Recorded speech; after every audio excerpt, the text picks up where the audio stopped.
തിരുവനന്തപുരത്ത് വീടിനുള്ളിലെ കഞ്ചാവ് തോട്ടം കയ്യോടെ പിടികൂടി പോലീസ്. വീടിനുള്ളിൽ പ്രത്യേക സജ്ജീകരണങ്ങളോടെ കഞ്ചാവ് വളർത്തിയ യുവാവിനെയാണ് സിറ്റി ഷാഡോ പോലീസ് അറസ്റ്റ് ചെയ്തത്. വലിയതുറ സ്വദേശി ധനുഷിനെയാണ് സംഘം പിടികൂടിയത്. വലിയതുറ സ്വദേശി ധനുഷാണ് പ്രത്യേക സംവിധാനങ്ങളോടെ വീടിനുള്ളിൽ കഞ്ചാവ് തോട്ടം സജ്ജമാക്കിയിരുന്നത്. മുറിക്കുള്ളിൽ കഞ്ചാവ് ചെടികൾക്ക് ആവശ്യമായ കാറ്റും ചൂടും ലഭിക്കാൻ ഫാനും ലൈറ്റുകളും മറ്റും ഘടിപ്പിച്ചായിരുന്നു കൃഷി. അറസ്റ്റിലായ ധനുഷ് MDMA കേസിൽ പ്രതിയാണെന്നും പോലീസ് പറയുന്നു. ഇന്റർനെറ്റിൽ നിന്നാണ് കഞ്ചാവ് കൃഷി ചെയ്യേണ്ട രീതികൾ സംബന്ധിച്ച ഇയാൾ വിവരങ്ങൾ ശേഖരിച്ചത്.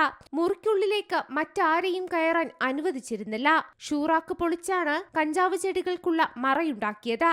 ഒരു ഗ്രോ ബാഗിലും മറ്റൊരു ട്രെയിലുമായാണ് ചെടികൾ നട്ടിരുന്നത്. 20 ദിവസം വളർച്ചയുള്ള ചെടിയാണെന്നാണ് പോലീസ് പറയുന്നത്.